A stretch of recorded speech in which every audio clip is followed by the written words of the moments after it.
Voulez-vous savoir la définition de la méiose, la relation de la méiose avec la quantité d'ADN et les étapes de la méiose? Regardez cette vidéo.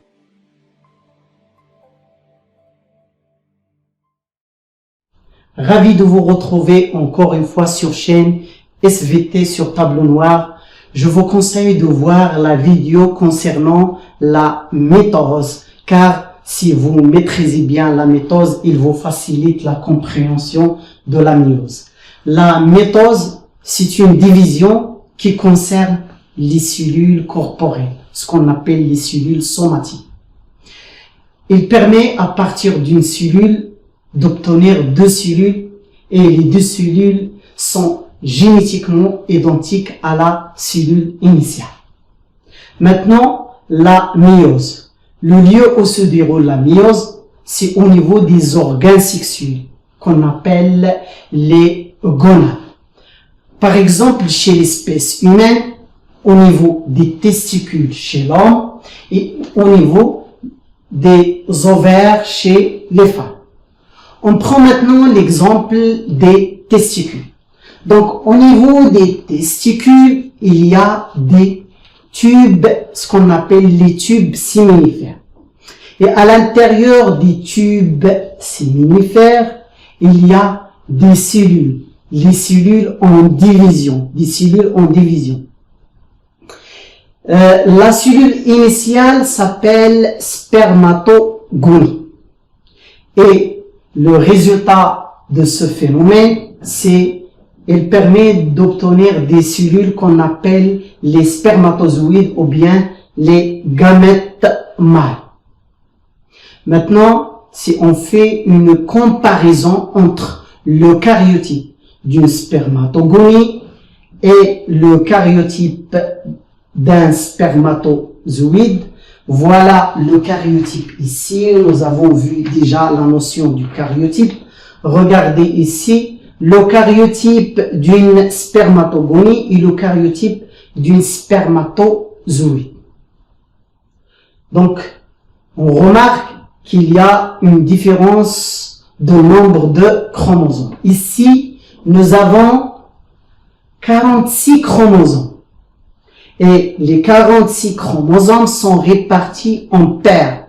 Donc, nous avons 23 paires. La notion de la paire, son origine, c'est que, par exemple, la paire 1, ou bien la première paire, il est formé de deux chromosomes. Un chromosome d'origine paternelle et un autre chromosome d'origine maternelle. Et la même chose pour numéro 2, un chromosome d'origine paternelle, l'autre chromosome d'origine maternelle. C'est pour cette raison que le karyotype, il est formé de 23 paires et on dit que la cellule, il est diploïde. Donc, il est diploïde. Alors que ici, nous avons uniquement 23 chromosomes. Nous ne sommes pas répartis en 23 paires. Nous ne sommes pas en paires. Donc, on dit que la cellule ici, il est haploïde.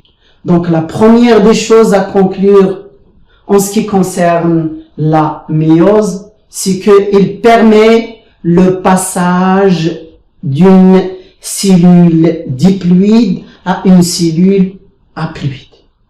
Donc, le passage de la diploïdie à l'haploïdie. Donc, la méiose permet le passage de la diploïdie à l'haploïdie. On obtient des cellules haploïdes.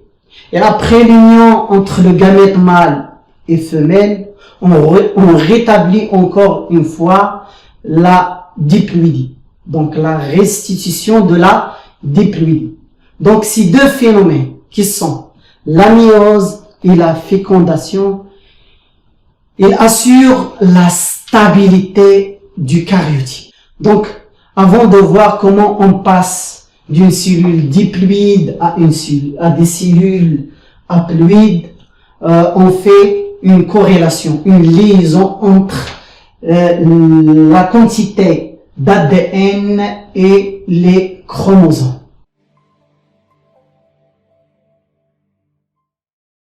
Maintenant, comment est la quantité d'ADN l'état des chromosomes avant la méiose, ça veut dire pendant l'interphase et au moment de la méiose. Donc si on commence par une cellule bien sûr diploïde. Diploïde, ça veut dire chaque chromosome, il y a son homologue. Un chromosome d'origine paternelle et l'autre chromosome d'origine maternelle. Nous avons ici une cellule avec 2n égale 4. 2n égale à 4. Pourquoi 2n? Parce que chaque chromosome, il y a son homologue. Celui-là, voilà son homologue. Celui-là, voilà son homologue. Donc, c'est une cellule diploïde formée de 4 chromosomes. Chaque chromosome, il est formé d'une seule chromatide. Donc, la cellule initiale, la cellule mère, chaque chromosome formé d'une seule chromatide. Et j'ai représenté ici ce couple-là, ici. Donc, si on commence par une quantité d'ADN qui est Q, parfois vous commencez par 2Q, donc il faut prendre ça en considération. On commence ici par une cellule Q. La quantité d'ADN pendant la première période de l'interphase reste constante. Donc, et chaque chromosome, il est formé d'une seule chromatide. Une seule chromatide en état décondensé. Ça veut dire sous forme de chromatide. Après vient la phase S, la phase de synthèse, la phase de duplication, la phase de réplication de la quantité d'ADN. Ça veut dire il passe de Q à 2Q. Et chaque chromosome formé d'une seule chromatide va se former de 2 chromatides. Donc, celui-là, voilà après sa réplication et celui-là, voilà après la réplication. Donc, après cette période de réplication vient la période G. La quantité d'ADN reste constante jusqu'à ce que la cellule entre en période de division, en période de méiose. Et lorsqu'il veut entrer en période de division, il condense son ADN. Donc, l'ADN se condense et donne une structure de chromosome. Donc, la chromatine ici se transforme en chromosome. Nous avons ici le nombre de chromosomes 1, 2, 3, 4 et puisque la cellule est diploïde, on écrit 2n égale 4. Donc, c'est une cellule avec 2n égale à 4. Maintenant, pendant la première division de la méiose, parce que la méiose, il s'agit de 2 divisions successives, comme montre ce schéma-là. Donc, voilà la première division, voilà la deuxième division. Pendant la première division, il y a séparation des chromosomes homologues. Les chromosomes homologues se séparent. Par exemple, une cellule contient ce chromosome en bleu, l'autre cellule contient l'autre chromosome qui est avec cette couleur. Donc, cette division s'appelle division réductionnelle parce qu'il y a réduction du nombre de chromosomes. Mais les chromosomes restent doubles, ça veut dire formés de 2 chromatides. Vient maintenant la deuxième division. La deuxième division, il y a séparation au niveau du centromère. Et chaque chromatide migre vers un pôle, donc on obtient des cellules avec des chromosomes simples. Ça veut dire formés d'une seule chromatide. Et puisqu'il y a disjonction du centromère, clivage du centromère et séparation des 2 chromatides, donc les 2 chromatides contiennent la même information génétique. Donc lorsqu'il y a séparation, les gènes qui se trouvent dans la chromatide à droite, c'est la même qui contient la chromatide à gauche. Donc il s'agit de même information génétique. C'est pour cette raison qu'on appelle cette division, la deuxième division de la méiose, division équationnelle. Donc, la méiose, il s'agit d'un ensemble de deux divisions successives qui permet à partir d'une cellule diploïde d'obtenir 4 cellules qui sont haploïdes. Donc la première division donne 2 cellules et les 2 cellules vont se diviser pour donner 4 cellules. On passe maintenant aux étapes de cette division, la méiose.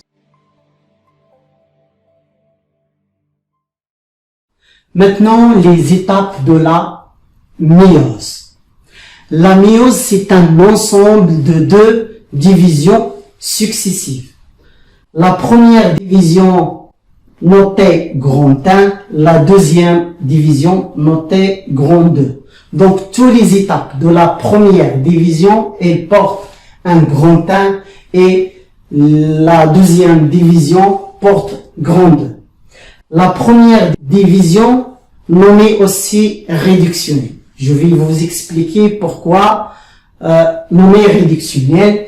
Donc, si on commence par une cellule qui est diploïde, avec 2n égale à 4. Pourquoi diploïde? Parce que chaque chromosome, ici, il y a son homologue.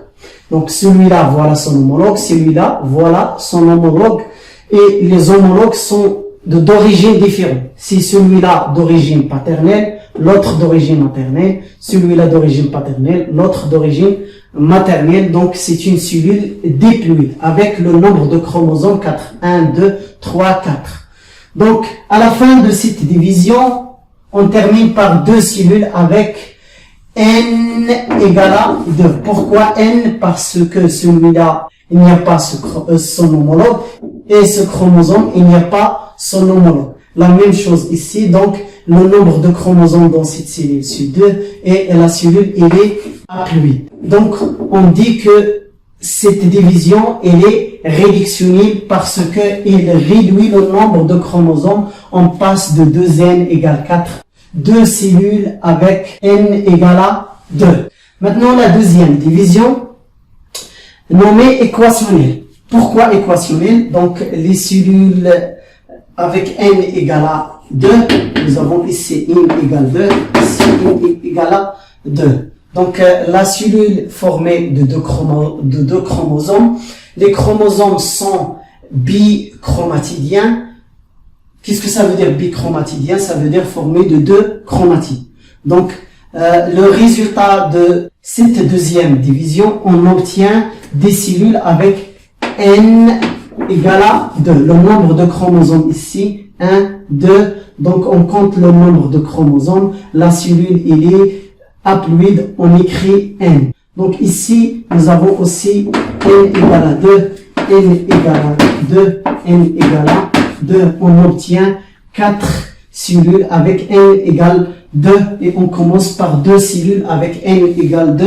Donc, cette division s'appelle division équationnelle parce qu'il y a une égalité de nombre de chromosomes. Maintenant, les étapes de la première division de la méiose. Donc, la première étape, la prophase 1. La prophase 1 se caractérise par un certain nombre d'événements qu'on a vu déjà dans la méiose, par exemple, dans la mitose plutôt. Par exemple, disparition de l'enveloppe nucléaire, apparition des chromosomes, ça veut dire condensation de la chromatine, apparition des 2 astères polaires et début de l'apparition de fuseaux de division. Mais l'événement qui caractérise cette étape, c'est l'appariement des chromosomes homologues. Qu'est-ce que ça veut dire appariement? Chaque chromosome vient à côté de son homologue. C'est ce qu'on appelle l'appariement des chromosomes homologues, formant des bivalents. Donc, cette structure s'appelle bivalent ou bien tétra. Il y a un phénomène qui se produit pendant cette étape. C'est pas toujours, mais il se produit rarement. C'est le phénomène de brassage intrachromosomique ou bien crossing over. crossing over, c'est l'échange de portions de chromatide. Donc, ces deux chromosomes peuvent échanger des portions de chromatide. Ce phénomène, on va le voir dans la vidéo prochaine avec un autre phénomène ici. Donc, cette étape se caractérise par l'appariement des chromosomes homologues en formant des bivalents ou tétrades. La deuxième étape, c'est métaphase. Méta, c'est la disposition des chromosomes homologues de part et d'autre du plan équatorial. Donc, les chromosomes homologues sont disposés de part et d'autre du plan équatorial, ou bien on dit le centromère disposé de part et d'autre du plan équatorial. L'anaphase 1, il y a migration polaire. L'anaphase se caractérise toujours par la migration polaire, mais ici sans disjonction du centromère. Sans disjonction du centromère, les chromosomes restent intacts, restent inchangeables. Donc, la migration polaire sans disjonction ou sans clivage de centromère. Il y a un phénomène qui commence pendant la métaphase, mais qui continue pendant l'anaphase, c'est le brassage intrachromosomique. C'est le choix de quel chromosome qui va migrer vers le haut ou bien qui va migrer vers le bas. Donc, ce choix se fait d'une manière aléatoire. Ça veut dire le hasard qui intervient dans la disposition des chromosomes, que ce soit en haut ou en bas. C'est ce qu'on appelle le brassage interchromosomique. Et ce phénomène, avec le phénomène de brassage intrachromosomique, c'est l'objet de la vidéo prochaine, Inch'Allah. La dernière étape de la division réductionnelle, c'est télophase 1. Formation des noyaux haploïdes. Donc, nous avons la formation des noyaux haploïdes avec des chromosomes bichromatidiens. Des chromosomes ici bichromatidiens et division du cytoplasme. Donc, les chromosomes sont bichromatidiens. On va voir ici quel changement entre cette étape et les étapes.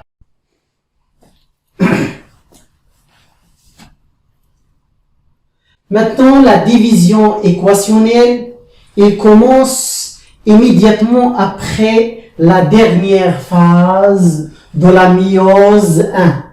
Ça veut dire la division réductionnelle. Donc, cette étape commence immédiatement après cette étape-là par la disparition de l'enveloppe nucléaire.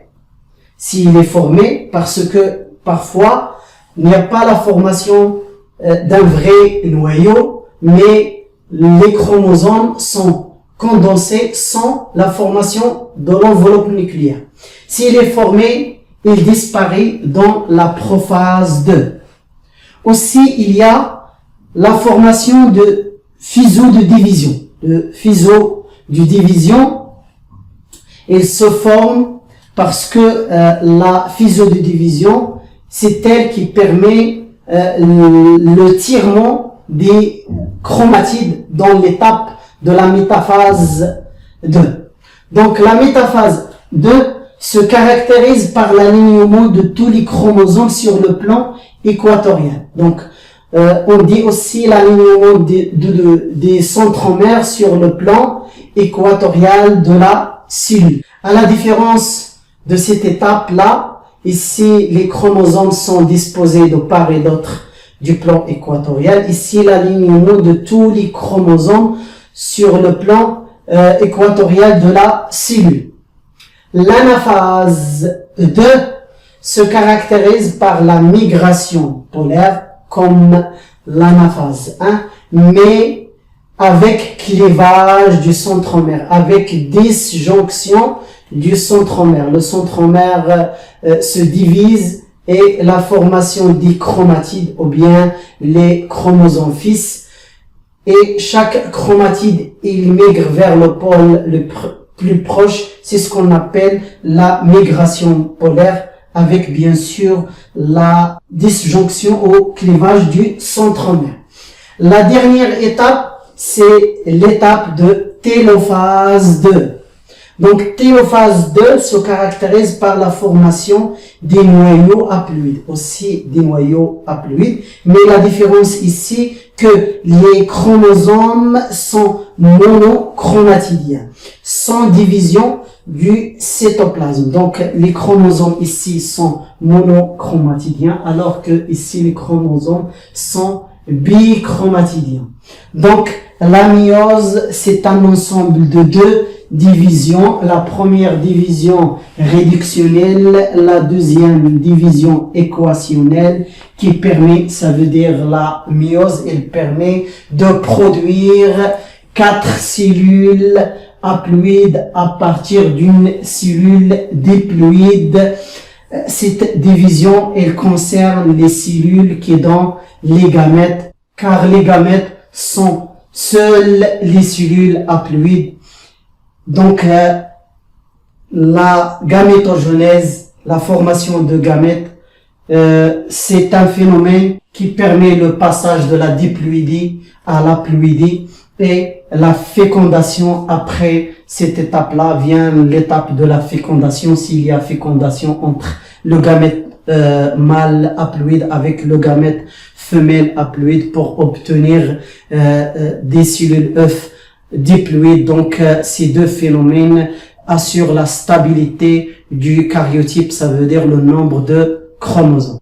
J'espère que vous avez compris. Je vous laisse avec le proverbe de cette séance. La vidéo prochaine, Inch'Allah, on va voir le phénomène de brassage intrachromosomique et le brassage interchromosomique. بالنسبة للبروفيرب ديال الحصة اليوم change mais commence doucement car la direction est plus importante que la vitesse. غير لكن ابدأ بشوية لأن الاتجاه أهم